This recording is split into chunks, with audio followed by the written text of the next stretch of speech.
अगला कंस्ट्रक्शन आता है 11.2, जिसमें बोला जाता है कि to construct a triangle similar to a given triangle as पर गिवन स्केल फैक्टर।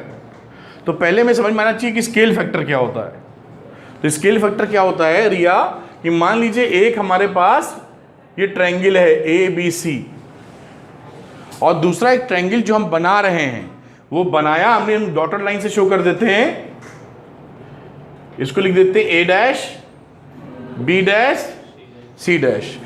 तो ये इसके सिमिलर है ना, सिमिलर बनाने की बात चल रही, similar triangles, both are similar triangles. तो उस समय A dash B dash upon A B, ये बेसिकली तीनों के रेशियोज आपस में बराबर होंगे। क्यों? क्योंकि ये सिमिलर ट्रायंगल्स है। क्या बोलते हो? अब ये जो निकलेगा ना ratio, this is known as a scale factor. अगर ये निकलता है 2, ये क्या है? This upon this. इस जो बना रहे हैं ट्रायंगल, बनाएंगे सिमिलर ट्रायंगल, उसकी आर्म की length divided by given triangle की लेंथ, उसका जो रेशियो आता है उसको बोलते हैं स्केल फैक्टर। सिंपल भाषा में ये ट्रायंगल इससे कितना बड़ा है, कितने गुना बड़ा है। जैसे फिजिक्स में मैग्निफिकेशन पढ़ते हैं, लीनियर मैग्निफिकेशन, ऑप्टिक्स में, लाइट में, याद है एम कितने गुना है, वही कहानी यहां है, कितने गुना है। अगर ये 2 है तो इसका दुगना बड़ा बन जाएगा, समझ लो। रेप्लिका, ताजमहल का भारी रेप्लिका ले आते छोटे में, तो उसको स्केल फैक्टर पे ही लाते हैं, वरना वो उसका रेशियोज गड़बड़ा जाएंगे, उतनी सुंदरता खत्म हो जाएगी। और कोई देख के, मान लो सिद्धि देख के सुंदर लग रही है, तो इसका एक रेशियो है। सुपर 30 में बताया था आनंद कुमार ने, पिक्चर देखे सुपर 30? अच्छा हुआ नहीं देखे तुम लोग, देखियो। अच्छा, तो उसमें बताते हैं कि किसी भी चीज़ को सुंदर लगने के लिए एक स्केल फैक्टर होता है, स्केल लंबाई चौड़ाई का अनुपात। तो वो एक बेहतर अनुपात अगर हो तो चीज़ें ब्यूटीफुल लगती हैं, अदरवाइज ब्यूटी हट जाती है वहाँ से। तो यहाँ पर ये पॉइंट समझ रहे हैं क्या बता रहे हैं हम आपको? तो ये स्केल फैक्टर कहलाएगा, दिस अपॉन दिस। क्योंकि सिमिलर है इसलिए हर आर्म्स का रेशियो बराबर होने वाला है, इसलिए टेंशन की बात ही नहीं। सिमिलर है तो बराबर होंगे ना। तो 2 लिखने का मतलब क्या कि जो गिवन ट्रायंगल है उससे ये वाली आर्म कितनी बन जाएगी? डबल। और बाय द वे कुछ ऐसा हो जाए सिद्धि जी कि इसकी वैल्यू आ जाए कितनी? हाफ नहीं, थोड़ा तिकड़म लिख देते हैं, 3/4। क्या बोलती सिद्धि? तो ये जो ट्रायंगल नया बनेगा इससे बड़ा होगा कि छोटा? छोटा। क्यों? क्योंकि इसकी वैल्यू कितनी है? 0.75। तो ये अगर 10 सेंटीमीटर है मेरे बच्चे, बताइए सिद्धि, गौरी बताइए, तो गौरी इस रेशियो में ये कितने सेंटीमीटर की हाइट लेंथ आएगी? जो करना करो, आंसर बताओ। अगर ये 10 सेंटीमीटर है ए बी, और आपसे बोला गया कि हमारे पास स्केल फैक्टर 3/4 है, तो इसकी लेंथ कितनी होगी? छोटा बनेगा, दिख रहा बड़ा, तो कितनी बनेगी लेंथ इसकी? हम लोग 10 को 3/4 से मल्टीप्लाई नहीं कर देंगे? कर देंगे नहीं कर देंगे? तो यह आ जाएगा 2, यह आ जाएगा 5, 15/2 यानी 7.5। एनीवे, ये तुमने समझाने की प्रक्रिया की, इतना ना जूझें, केवल सिंपल दिमाग में ये रखें कि कितने गुना बड़ा या कितने गुना छोटा बन रहा है। स्केल फैक्टर समझ पाए हो, इसलिए इसको फैला के हमने बताया कि दिल और दिमाग तक घुस जाए। क्या कुछ अंदाजा लगा शिवेन जी? अच्छा, समझ गए स्केल फैक्टर? अब स्केल क्या हो गया? हाँ, तो ये स्केल फैक्टर अगर हम समझ गए हैं तो स्केल फैक्टर के बेसिस पे दो केसेस बन जाते हैं अंशिका, एक बड़ा ट्रायंगल, एक छोटा ट्रायंगल। तो दोनों केसेस को अलग अलग डील करना पड़ता है, बनाने की विधि में थोड़ा फर्क, कि अगर स्केल फैक्टर 1 से ज्यादा है, 1 से ज्यादा होने का मतलब क्या है कि बनने वाला ट्रायंगल बड़ा है, और अगर स्केल फैक्टर 1 से छोटा है तो बनने वाला ट्रायंगल छोटा है, जो गिवन ट्रायंगल है। पकड़ पाए पूरी बात? क्लियरिटी के साथ आगे बात करते हैं, क्योंकि कई बच्चे इस बात को लेके ही टेंशन में रहते हैं, पता नहीं क्या है। तो हमने कहा इस पे 5-7 मिनट समझना जरूरी है, जिससे अच्छी तरह आपके दिमाग में चला जाए। अब देखिए एग्जाम्पल बनाओ, जैसे हमने बात की थी कि एक गिवन ट्रायंगल होगा और एक स्केल फैक्टर होगा। सिमिलर ट्रायंगल बनाने हैं depending on the scale factor कि वो एक से कम है कि ज़्यादा है। कम है तो छोटा ट्रायंगल पहले की अपेक्षा, और एक से बड़ा है तो it is a bigger triangle जो गिवन ट्रायंगल उससे। तो एग्जाम्पल 1 की बात करते हैं। Construct a triangle similar to a given triangle ABC। एक ABC एक ट्रायंगल है with its sides equal to 3/4 of the corresponding sides of the triangle ABC।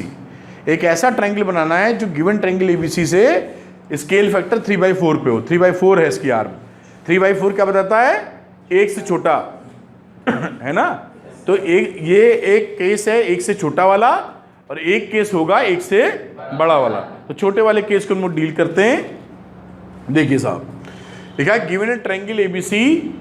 ये ट्रायंगल जो है ABC, ये ट्रायंगल गिवन है, और छोटा ट्रायंगल ऐसे बनेगा, ऐसे बनेगा, इसी के अंदर बना रहे हैं तो छोटा वाला तो छोटा होगा ना, है ना। तो गिवन ए ट्रायंगल ABC, ये ABC हमने बनाया। We are required to construct another triangle whose sides are 3/4 of the corresponding sides of the triangle ABC। अब इसी के सिमिलर बनानी है और 3/4 बनानी है। तो हम क्या करेंगे, यहाँ पर इस BC से एक एक्यूट एंगल बनाती हुई आर्म खींचेंगे BX, जैसे डिवीजन करते थे वहाँ पिछले कंस्ट्रक्शन में। उसको डिवाइड करने के लिए ऐसी एक लाइन खींच लेंगे, और उसके बाद 3 और 4 में जो बड़ा है सबसे, एक से छोटा फैक्टर है तो डिनोमिनेटर बड़ा होगा, तभी तो एक से कम होगा। ये है कि नहीं? समझ रहे हो ना। अगर कोई चीज एक से छोटी है तो डिनोमिनेटर न्यूमिनेटर से बड़ा होगा, तभी छोटी होगी। तो समझ लो डिनोमिनेटर के बराबर, यानी 4 हिस्से कर लें इसके। तो BX के 4 इक्वल पार्ट्स। इक्वल कैसे करेंगे? वही एक आर्क ले लिया, रखा लगाया, रखा लगाया, रखा लगाया, 4 बार बना लिया। अब बनाने के बाद B4 पे पहुंच गए हम लोग। B4 को C से ज्वाइन कर दीजिए। अब स्केल लिखिए और उठा के ज्वाइन कर दीजिए। कर दिया ज्वाइन। अब देखिए, ज्वाइन करने के बाद ये तो गिवन ही था। अब यहां जो ज्वाइन किया, उसके बाद B3 से इसके पैरेलल एक लाइन खींचिए। ये B3 कहां से पकड़ा है? ऊपर वाली साइड 3 थी इसलिए, है ना। ये 3 कहां से पकड़ा है? क्योंकि न्यूमिनेटर 3 था। तो ये B3 पे पहुंचे और इसके पैरेलल एक खींची लाइन। पैरेलल खींचने का तरीका, यहां पे रखेंगे कि आर्क लगाएंगे, यहां रखेंगे, सेम आर्क लगाया, फिर यहां रख के नापा और यहां रख के काटा और खींच गई सेम एंगल। समझ पा रहे हैं कि नहीं? फिर से एक बार बताते हैं, शायद वैष्णवी नहीं पकड़ पाई है। मान लीजिए यहां पर एक लाइन है ऐसे AB, और इस पॉइंट C पर AB के पैरेलल लाइन खींचनी है। तो what we will do, we will make the same angle. How we can make the same angle? A पर रखिए कंपास का निडल और एक आर्क लगा दीजिए पेंसिल से ऐसे। यहां C पर निडल और एक आर्क लगा दिया ऐसे, यही सेम आर्क। फिर निडल और पेंसिल, एक जगह पेंसिल एक जगह निडल, और वही एक जगह निडल और एक जगह पेंसिल, और इसी को ऐसे खींच के मिला दीजिए। और ये दोनों क्या होगा? सेम एंगल बन गए। ये दोनों आपस में एक दूसरे के पैरेलल। ये तरीका है पैरेलल बनाने का। ठीक, यही चीज यहां अप्लाई करिएगा। इसके पैरेलल ये बन गया। जब ये पैरेलल बनाएंगे तो B3 C' पे कट करेगा इसको। अब यहां पर इस लाइन, तो गिवन ट्रायंगल था, इसके पैरेलल एक और आर्म खींच दीजिए। पैरेलल खींचने का तरीका इसी तरीके से। अब ये जो रिक्वायर्ड ट्रायंगल है A', B और C', ये हमारा सिमिलर भी है बड़े वाले से और छोटा भी है 3/4। कैसे हुआ ये ऐसे हुआ कि अभी हमने देखा था कि इसके 3/4 का हिस्सा यहां आ गया था। This is 3, this is 4, division of A line बात सीखी थी। अरे आया था कि नहीं? किसी कंफ्यूजन? ये 3 हिस्से हैं और यहां से यहां तक 4 हिस्से हैं। तो ये इसी कर तो डिवीजन ऑफ लाइन सीखी थी। ये 3 हिस्सा है, ये 4 हिस्सा है।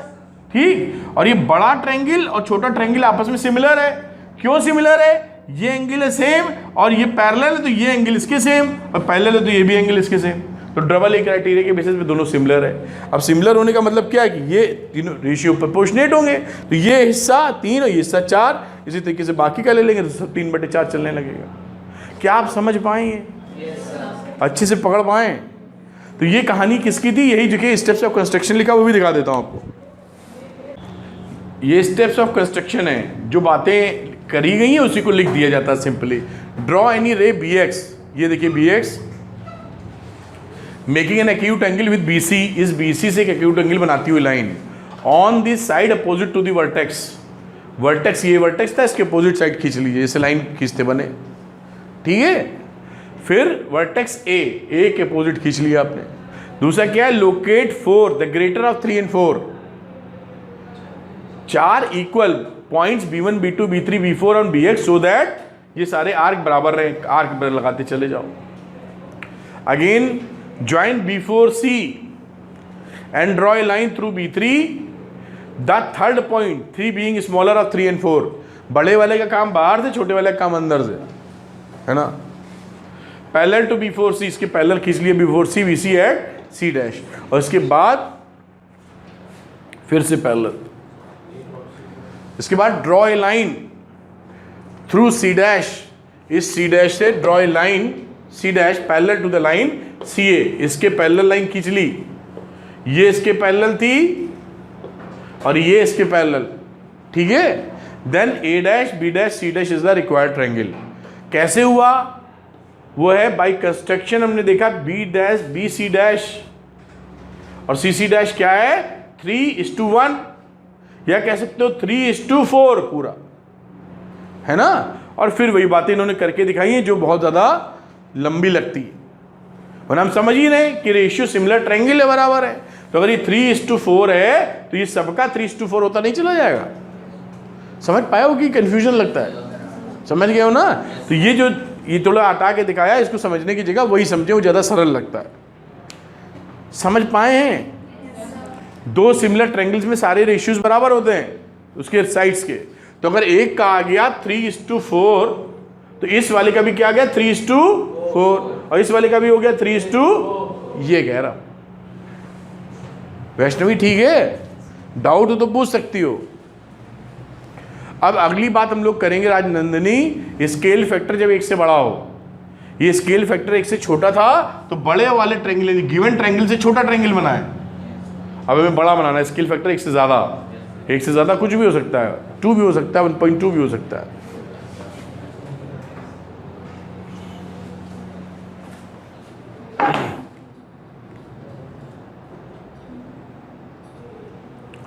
Example number 2, construct a triangle similar to a given triangle ABC with its sides equal to 5/3।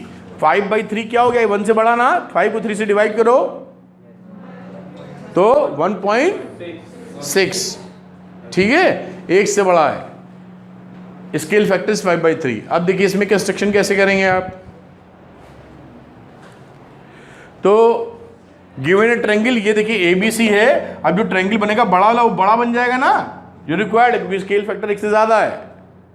ठीक, अब इसको कैसे करेंगे, देखिए स्टेप्स ऑफ कंस्ट्रक्शन।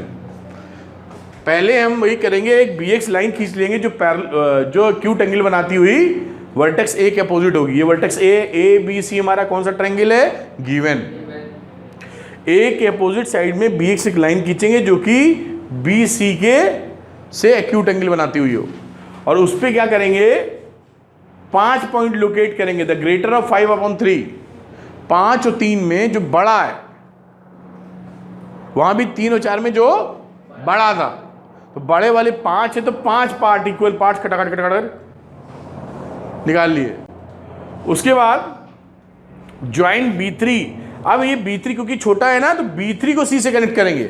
वहां ध्यान रखिए कि वहां हम लोगों ने B5 को कनेक्ट किया था, क्योंकि रिक्वायर्ड ट्रायंगल छोटा बनना था। अब यहाँ रिक्वायर्ड ट्रायंगल बड़ा है, तो हम B3 को कनेक्ट करेंगे, ज्वाइन करेंगे C से। क्या दोनों का फर्क समझ पा रहे हो। पिछले सवाल में हम लोगों ने इससे कनेक्शन दिया था, ज्वाइन किया था, यहाँ पर छोटे वाले कर, समझ पाए। तो join B3 the third point 3 being smaller in 5/3 to C and draw a line through B5। अब यहाँ पर एक हमने ज्वाइन कर दिया, फिर ऐसे ही पैरेलल खींच दिया, वैसे ही सेम आगे ये लाइन को तो गिवन ही थी, इसके पहले एक और लाइन बना दी और ये रिक्वायर्ड ट्रायंगल आ गया। क्यों, क्योंकि ये हमने 3:5, तो ये 3:5 हो गया। This is 3, and this is whole 5 division of line segment. और ये दोनों ट्रायंगल कैसे हैं? सिमिलर। क्यों? ये एंगल ये सारा पैरेलल है तो ये इसके बराबर और ये इसके बराबर, तो सारी साइड्स का रेशियो सेम होने वाला है। हो गया? क्या समझ पाया वो? बस फर्क क्या रहा कि जब छोटा बनना था तो बाहर वाले को ज्वाइन किया ओरिजिनल वाले से, जब बड़ा बनना है तो छोटे वाले को ज्वाइन किया। ये थोड़ा सा फर्क है बस।